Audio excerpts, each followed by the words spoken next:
So we're going to wrap up our study of topological thickness properties for sets by coming back to the example that started our search in the first place, the set that I call the unlucky set. The unlucky set is the one that we get by taking the closed interval from 0 to 1 and only keeping those real numbers which can be expressed by avoiding the decimal digit 7. That's why I call it unlucky, right? And so to get that, we take this closed interval and we remove everything which must have a first decimal digit of 7. And then we remove everything that must have a second decimal digit equal to 7. And then we remove everything that must have a third decimal digit equal to 7, and so on and so on. And in doing so, we are riddling this set with so many holes that it actually ends up having this fractal structure to it. That if I zoom in on just the piece from 0 to 0.1, it's going to look exactly the same as the whole thing from 0 to 1 looked, right? And we found in the first video that if we try to measure the width of the set using Lebesgue measure, it actually ends up having 0 width by the time we shoot it through with so many holes. In this video, we want to answer what kinds of topological thickness properties does this unlucky set actually have, and in the process introduce ourselves to one last thickness notion called the notion of a perfect set. So to do that, let's look again at a review of the different kinds of topological spectra that exist with openness on one end and some other kind of topological property on the other end. So what were some of the various antonyms for openness that we've seen up until this point? Well, the original spectrum that had open at one end that we looked at had closed on the other end. And that spectrum was a spectrum related to boundary, right? If my boundary is disjoint of me entirely, if I contain none of my boundary points, then I must be an open set. If I contain all of my boundary points, if my boundary is a subset of me, then I am a closed set. That was the first spectrum that we saw in studying topology. Well, let's think a little bit more about boundary points, because we remember that boundary points come in two different flavors. Right? Sometimes a boundary point of a set exists because it's an accumulation, right? Because I'm a boundary point because I have so much set that gets so close to me that I can't separate myself from the rest of the set. So boundary points of a set in the real line can be accumulation points. But also, if my set contains an isolated point, then that point must also be a boundary point, right? Just by the definition that we had for boundary. And so if my boundary is a subset of me and it can consist of accumulated points and isolated points and they're all included in my set, then I'm a closed set. Well, at the other end of this spectrum, an open set can contain no isolated points because an isolated point of a set can never be an interior point of a set in the metric topology on the real line, at least. And so for an open set, all of the boundary points of my open set are accumulation points, and I include none of them in me because I have to be disjoint from my boundary. So this is another way to see a boundary spectrum with openness at one end and closedness at the other end. But the problem with this is that closed subsets can have two different types of boundary points, accumulation points and isolated points, and they're all included in my set. So what happens if I want a stronger condition? Is there a way that I can sort of rule out isolated points and look at closed sets whose boundary points do not contain anything isolated but which only consist of accumulation points? So this is going to be a slightly stronger condition, something that's sort of more than closed. So we're extending the spectrum a little bit further.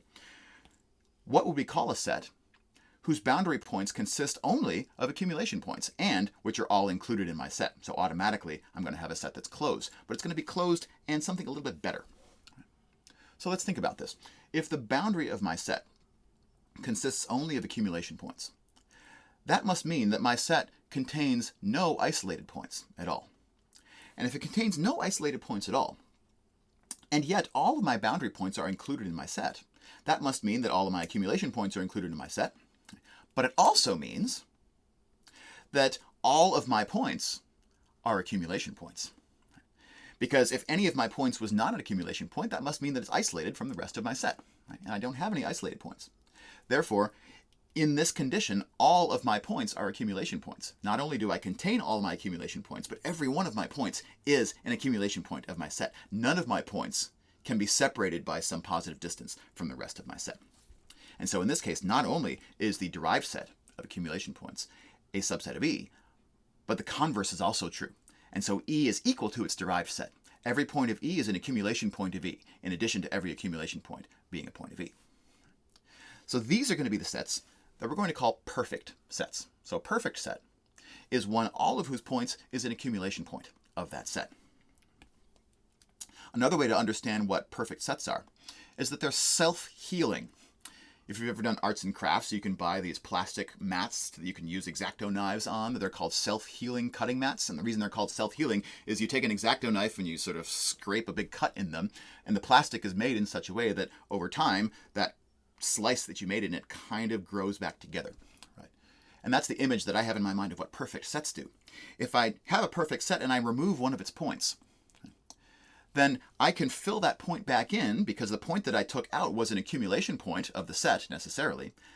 And therefore I can fill that hole back in my set by passing to the closure.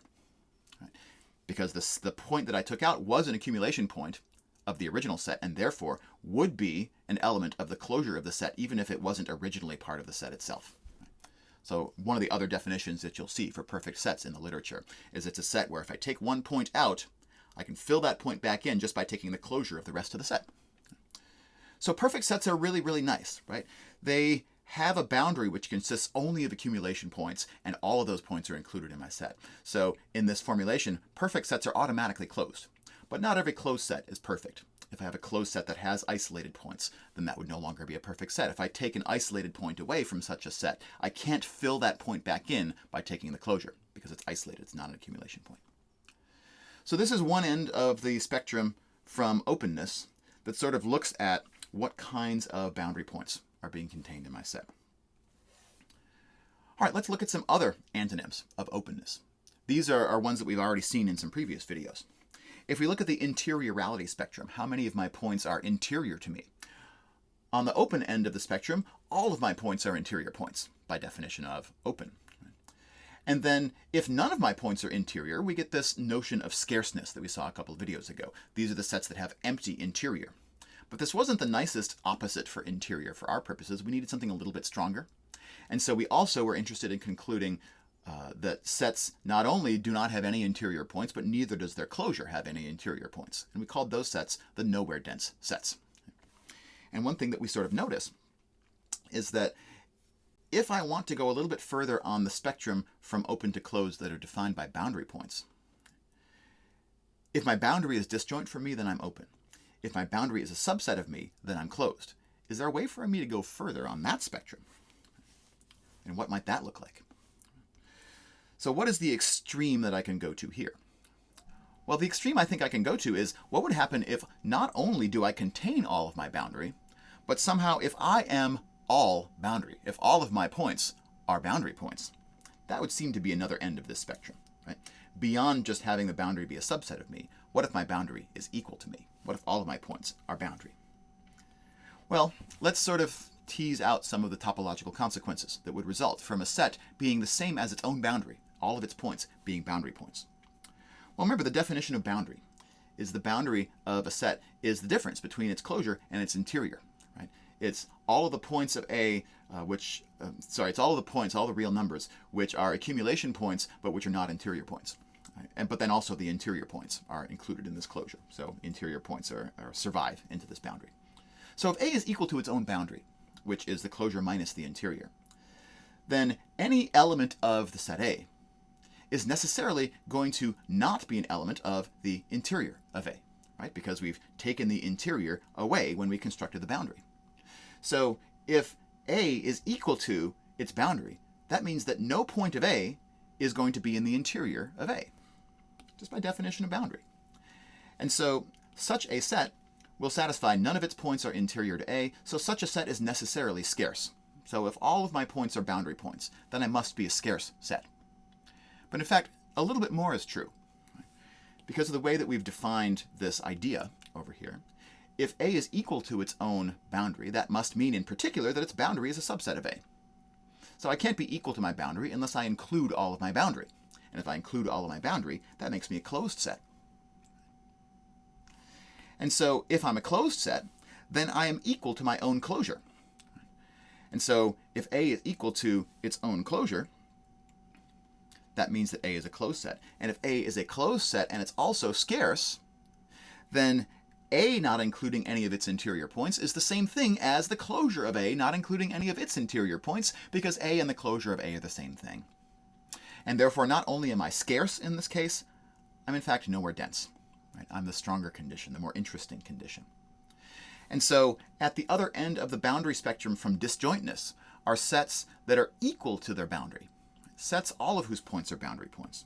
And those sets are not only closed, they're also nowhere dense. So in fact, having closedness and scarceness simultaneously will imply nowhere density. So coming back to our unlucky set, the set of real numbers between 0 and 1 that can be written without using the decimal digit 7. What can we say about its thickness properties? Well, the first topological thing we can say about it is because we're seeing it as a closed interval from 0 to 1, take away an open interval from 0.7 to 0.8, take away the open interval from 0.07 to 0.08, take away, take away, take away. We're taking away a bunch of open intervals from a closed set. Well, what does it mean to take away an open interval? It means to intersect it with the complement of an open interval. But the complement of an open interval is the complement of an open set, and the complement of an open set is a closed set. So what I have here is a construction for my unlucky set, which realizes the unlucky set as an intersection of, in fact, infinitely many closed sets. And what do we know about intersections of closed sets? Closedness is preserved under intersections. Not only finite intersections, but in fact infinite intersections. Remember, openness is not always preserved under infinite intersections, but because openness is preserved under infinite unions, De Morgan's laws tell me that closedness is preserved under infinite intersections. So the first thing that we can observe about our unlucky set is that in fact, my unlucky set is closed. It's the intersection of infinitely many closed sets. So I know that at least my unlucky set lives here, right, in the middle of this spectrum. I know it's a closed set. Its boundary is going to be a subset of it, and it's going to potentially contain accumulation points and also isolated points. Let's ask about the interior of my unlucky set. Are there any points in the interior of my unlucky set? So let's imagine that I am one of my unlucky points. I can write myself without using a sevens digit anywhere in my decimal expansion, and I reach out my epsilon arms. Is it possible that within my epsilon's arm reach consists only of unlucky points, only of points that can be written without the decimal digit 7? So just as an example, if I am this decimal, so there's no sevens in my expression, and I pick an epsilon, let's say, I don't know, 0.05, then the interval from x minus epsilon to x plus epsilon is going to look like this, right? It's going to just kind of take these digits here in the middle and go kind of between 1, 9 and 2, 9. Well, between 1, 9 and 2, 9 in my decimal representation, there's going to be some place in the middle here, namely in between this 4 and this 9, where I'm going to have a 7 in my decimal representation. And as soon as I have that 7 in my decimal representation, and I have a terminating decimal, as I have in this example, right, then that point will definitely not be a point of view, because I have to use a 7 to represent this number in decimal. Right? And so we can't have an interior point in my set, because any epsilon that I can reach out is going to contain some real number that has a 7 in its decimal expansion. If we wanted to sort of fill in all the details, we would have to say something like, well, take your epsilon, figure out kind of what its base 10 logarithm looks like that kind of tells me how many digits in the decimal representation that subtracting and adding it is going to affect, and then we're going to be able to point out a digit where we can have a 7, right, in that open interval. And so my unlucky set has no interior points at all. So my unlucky set is scarce. And because it's both scarce and closed, it's also nowhere dense. So my unlucky set is a nowhere dense subset of the real numbers. And if that's the word for interior points, what about isolated points? Are there any isolated points? Let's ask the flip side question. Could it be possible that I am an unlucky point, so I have no 7 in my decimal expansion, and also that I can reach out my arms and not touch anything else that's unlucky, that everything else that I touch has a 7's digit in its expansion? Is that possible? Well, for the same kind of reason as before, that too is not possible. Right? That if I just take an epsilon and I take x minus epsilon to x plus epsilon, it's going to kind of give me a range of decimal digits. In this case, it's going to go from 1, 9 to 2, 9. And if I sort of truncate my decimal expansion between 1, 9 and 2, 9, I maybe start at 2, 0, and then I just truncate this decimal at 0.4242, done. Right? That's going to be a decimal that is in between x minus epsilon and x plus epsilon, and which does not have any 7's in its decimal expansion, and so it will be unlucky. So I also can't separate myself from the rest of my unlucky neighbors. I can't be isolated. There are no isolated points in my set. And since there's no isolated points, not only am I a closed set, but I'm a closed set all of whose boundary must consist of accumulation points, so I'm also a perfect set. So my unlucky set is closed. It's nowhere dense. it's perfect. You can also convince yourself that it's totally disconnected, right? That any 2 points in my unlucky set can be separated. I don't have any connected components, and the reason I don't have any connected components is because my interior is empty, right? There's no way for me to be contained in a subset that consists of open intervals unless I'm a single point, right? And so this unlucky set kind of ticks all the boxes that we've developed for being kind of the opposite of openness, right? It's opposite from openness on the interiorality spectrum because it's nowhere dense, right? Its closure doesn't even contain any interior points. It's also opposite on the boundary spectrum. It's a closed set that's nowhere dense, and also it has no isolated points, so that makes it a perfect set. So it's a really nasty set, even though it doesn't look like there's much in it because its total width, its Lebesgue measure, is equal to 0. There is still a lot there. It's a perfect set. It's a nowhere dense set. It's an uncountably infinite set. And it has so many holes in it that it's able to sort of do all of these things simultaneously. If you're sort of a fan of other topological properties of sets, you might recognize that the construction that I'm using for the unlucky set is very similar to the construction for what's called Cantor's middle third set. In Cantor's middle third set, you take the interval from 0 to 1, closed interval, and you just take out the middle third from 1/3 to 2/3. And then you take out the middle third of every piece that remains and the middle third of every piece that remains. And so again, you're sort of shooting this thing full of holes, right?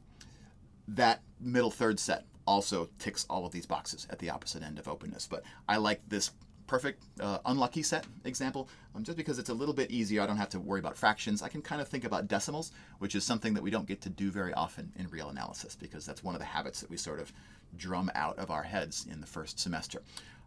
But anyway, this sort of concludes our series of videos on thickness properties for sets, looking at sort of how to discuss how pervasive a set is. How much does it resemble open intervals and connected sets on one hand, and how much does it resemble things that are the opposite of open, things that contain no open intervals, no interior, things that are nowhere dense, or things that not only contain all of their boundary points, but all the boundary points are accumulation points. We don't have any isolated points. Those are the perfect sets at the other end of that spectrum.